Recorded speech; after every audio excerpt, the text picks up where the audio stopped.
Good morning, students. Today we discuss about the property of indifference curve. So we go for the first property.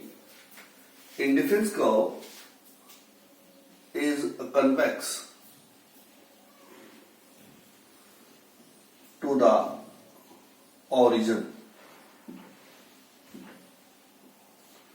So why indifference curve is convex to the origin? Very important question for exam. इस property को 99% exam में पूछा जाता है कि indifference curve convex to the origin क्यों होता है. Let we explain why it is convex to the origin. It is due to decreasing rate of sacrificing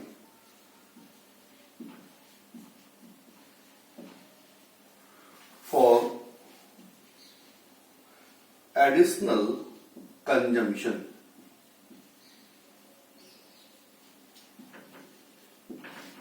क्या है इसका मतलब कि जब हम एडिशनल यूनिट को कंज्यूम करते हैं तो उसे एडिशनल यूनिट को कंज्यूम करने के लिए हमारा जो सेक्रीफाइस होगा वो डिक्रीजिंग रेट से होगा और इसी वजह से ये indifference curve convex to the origin होता है. क्या है इसको हम टेबल से करके देखते हैं. Combination A B C and D. Good X 1, 2, 3 and 4. Good Y 10, 7, 5 and 4. तो यहां पर हम क्या देख रहे हैं. मार्जिनल रेट ऑफ सब्स्टिट्यूशन कि देखिए X की 1 से हम 2 पर गए तो हमने क्या किया, एक यूनिट एक्स्ट्रा कंज्यूम की, एडिशनल यूनिट कंज्यूम की. 10 से 7 पे आ गए, हमने क्या किया, सेक्रीफाइस किया.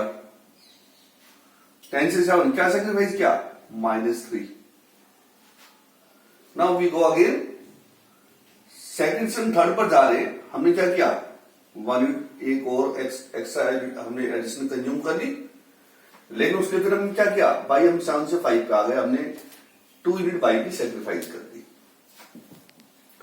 So when we go from third to fourth, again we consume additional unit, we sacrifice one more. तो हमने क्या देखा कि इस 1 के लिए हमने क्या सेक्रीफाइस किया, 3 सेक्रीफाइस किया. फिर 1 के लिए हमने क्या सेक्रीफाइस किया, 2 सेक्रीफाइस किया. फिर 1 के लिए हमने क्या सेक्रीफाइस किया, 1 सेक्रीफाइस किया. तो हर बार हमारा सेक्रीफाइसिंग वैल्यू क्या हो रहा है, 3, 2, 1 डिक्रीज हो रहा है. और इसी वजह से जो इंडिफरेंस कर्व है it goes convex to the origin. Is it clear. तो यहां पर हम एमआरएस निकालेंगे, मार्जिनल रेट ऑफ सब्स्टिट्यूशन निकालेंगे. कैसे निकालेंगे, change in Y divide by change in X, और you can say sacrifice divide by gain. Sacrifice dash sacrifice 3 gain 1, sacrifice 2 divide gain 2, 3, sacrifice 1 gain 1, we get 1. तो हमारा MRS क्या हो रहा है, डिक्रीज हो रहा है. मार्जिनल रेट ऑफ सब्स्टिट्यूशन क्या हो रहा है, डिक्रीज 3, 2, 1. तो यहां से हमें दो चीजें समझ में आती है. पहली बात कि इंडिफरेंस कर्व कन्वेक्स क्यों होता है, क्योंकि हमारा हम जो वाई गुड्स को सेक्रीफाइस कर रहे हैं एक्स की एडिशनल यूनिट कंज्यूम करने के लिए, तो वो सेक्रीफाइस हमारा डिक्रीज होता जा रहा है. दूसरा, हमें एमआरएस का भी समझ में आता है कि मार्जिनल रेट ऑफ सब्स्टिट्यूशन क्या है. मार्जिनल रेट ऑफ सब्स्टिट्यूशन हमें बता रहा है कि how much unit of Y we will sacrifice to get 1 more unit of X. यानी एक्स की एक यूनिट और लेने के लिए हमने वाई का सेक्रीफाइस किस रेट से किया, यानी हमने उसका सेक्रीफाइस कितना किया, that is marginal rate of substitution. तो यहां में एमआरएस का मीनिंग भी समझ में आ गया और यहां में कॉन्वेक्स टू द ओरिजिन का मीनिंग भी समझ में आ गया। पहली बात। दूसरी बात, सेकंड प्रॉपर्टी में भी यहीं पर समझेंगे, इसी ग्राफ में समझेंगे, इसी टेबल में समझेंगे। नेगेटिव स्लोप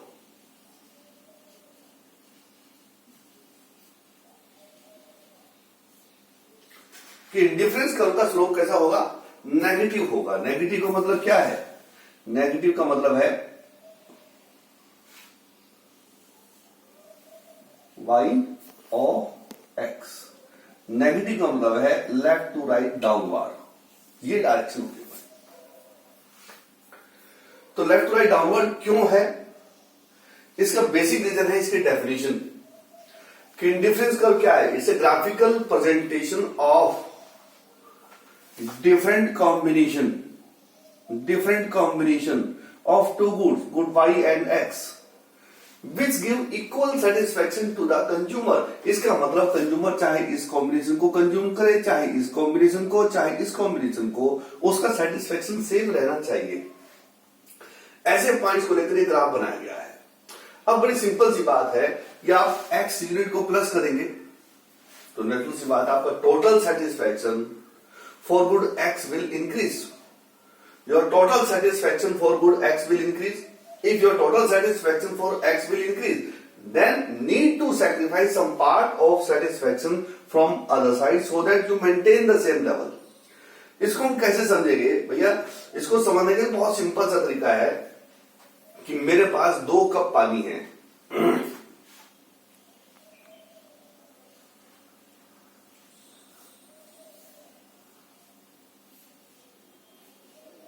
मेरे पास 2 कप पानी है, दोनों फुल भरे हुए हैं।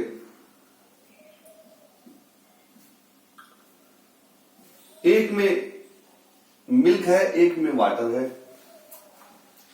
इन दोनों के कॉम्बिनेशन से मेरे पास 2 कप टी तैयार होती है। 2 कप चाय बनेगी, 1 कप मिल्क लिया है मैंने, 1 कप पानी लिया है।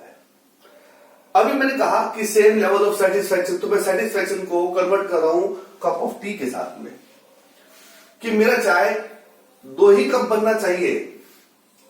लेकिन हो क्या रहा है कि मैंने मिल्क की क्वांटिटी को इंक्रीज किया है, एक्स इंक्रीज किया है, लेकिन चाय 2 ही कप बनना चाहिए। तो भैया क्या करें? We should to reduce some quantity of water, कि अगर मैंने मिल्क इंक्रीज किया है तो मैं पानी को कम कर दूंगा ताकि मेरा 2 कप चाय बनता रहे। आई मेरी बात समझ में?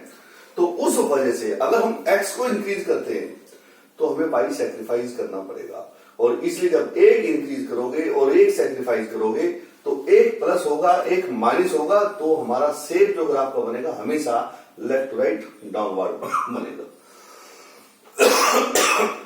वो चाहे कन्वेक्स बने, चाहे स्ट्रेट लाइन बने, चाहे कनकेव शेप का बने, किसी भी शेप का बने, लेकिन वो लेफ्ट टू राइट डाउनवर्ड ही होगा। ठीक है?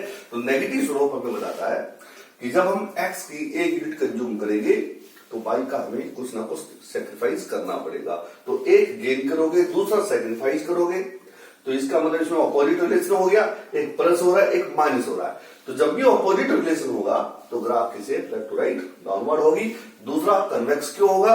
क्योंकि हम जो सेक्रीफाइस करेंगे वो सेक्रीफाइसिंग रेट क्या हो रही है? डिक्रीज होती जा रही है, -3, -2, -1। हर बार हमारा सेक्रीफाइसिंग वॉल्यूम कम होता जा रहा है, और उसी वजह से हमारे डिफरेंस कर्व जो है वो कन्वेक्स टू द ओरिजिन होगा। इस पिक्चर को हम ग्राफ में भी समझ सकते हैं कि हमारे पास ये ग्राफ बना हुआ है, आप इसको देखिए। हम यहां पर पॉइंट दोबारा से इंडिकेट कर रहे हैं, ध्यान से देखिएगा। इक्वल डिस्टेंस पे लेंगे हम,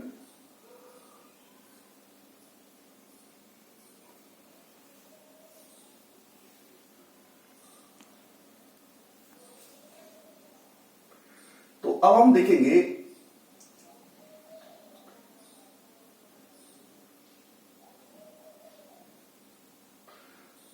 फर्स्ट सेक्रीफाइस देन सेक्रीफाइस, कि पहले हमारा जब हम x1 से x2 पर गए और x2 से x3 पर गए, तो जब हम x1 से x2 पर गए तो हमारा सेक्रीफाइस ये वॉल्यूम था।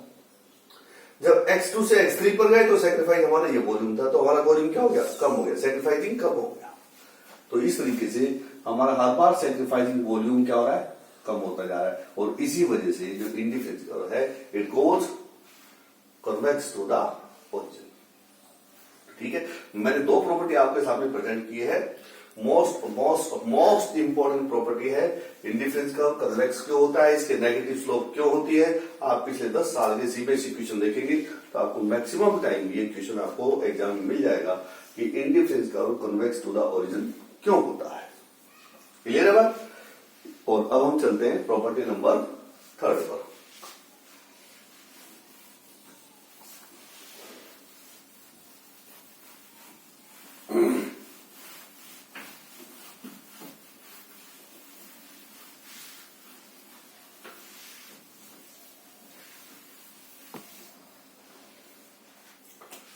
Property number 3,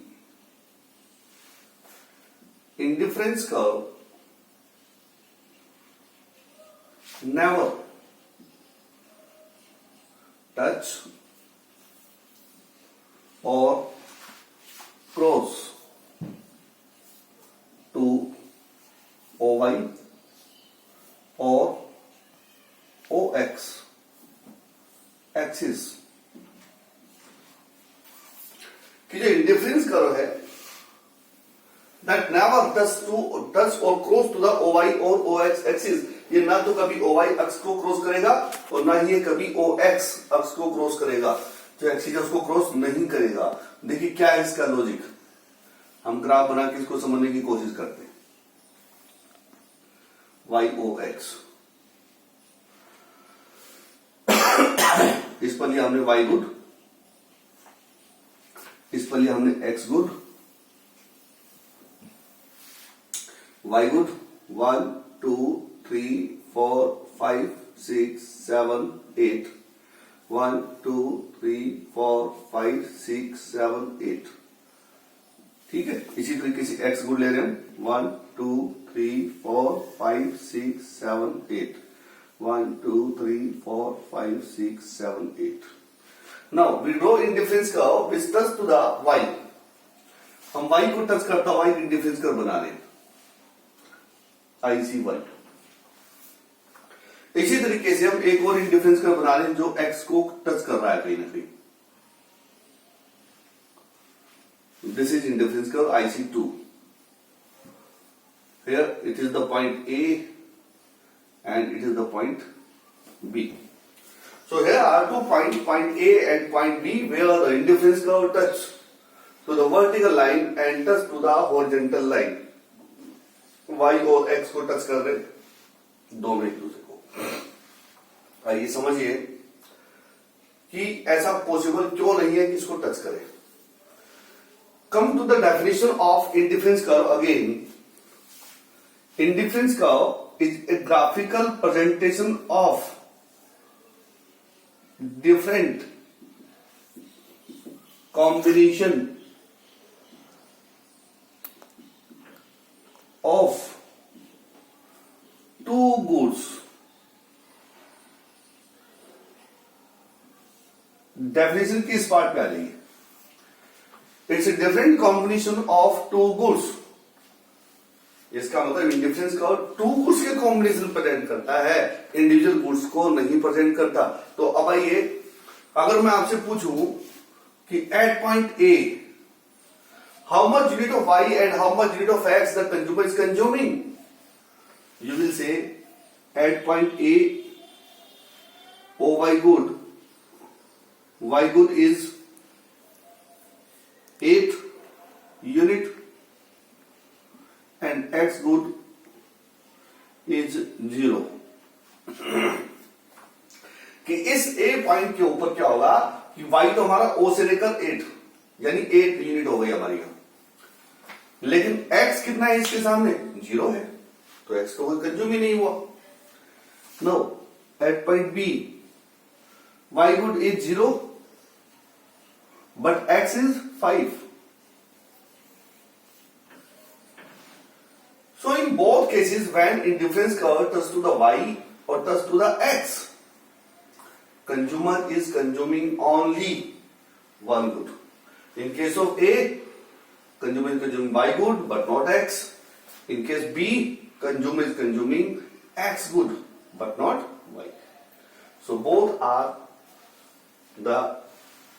not the case of indifference curve. Means IC1, IC2 are not indifference curve according to property. If they cross to the Y or touch to the Y or X, they are not indifference curve. So they should be away from X and away from Y.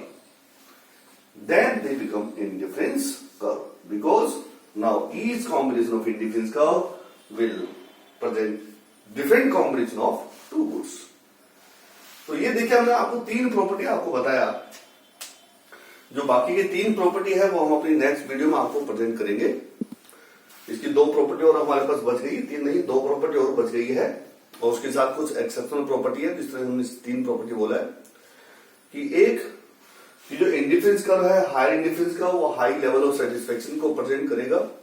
दूसरा कि indifference curve never cross together, वे एक दूसरे को cross भी नहीं करते, ना टच करेंगे ना क्रॉस करेंगे. फिर तीसरा हम पढ़ेंगे कुछ इसके एक्सेप्शनल केस कि क्या इंडिफरेंस कर्व वाई को टच कर सकता है, क्या इंडिफरेंस कर्व एक्स को टच कर सकता है, या इंडिफरेंस कर्व कन्वेक्स की बजाय स्ट्रेट लाइन हो सकता है. तो उन प्रॉपर्टीज को, उन विशेष प्रॉपर्टी को, उन स्पेशल प्रॉपर्टीज को भी हम पढ़ेंगे जो जीके के हिसाब से, कंपैरिजन के लिहाज से बड़े इंपॉर्टेंट है. तो मेरे नेक्स्ट वीडियो का वेट कीजिए, तब तक सब्सक्राइब कीजिए, बेल आइकन दबाइए और लाइक कीजिए. Thank you, have a nice day.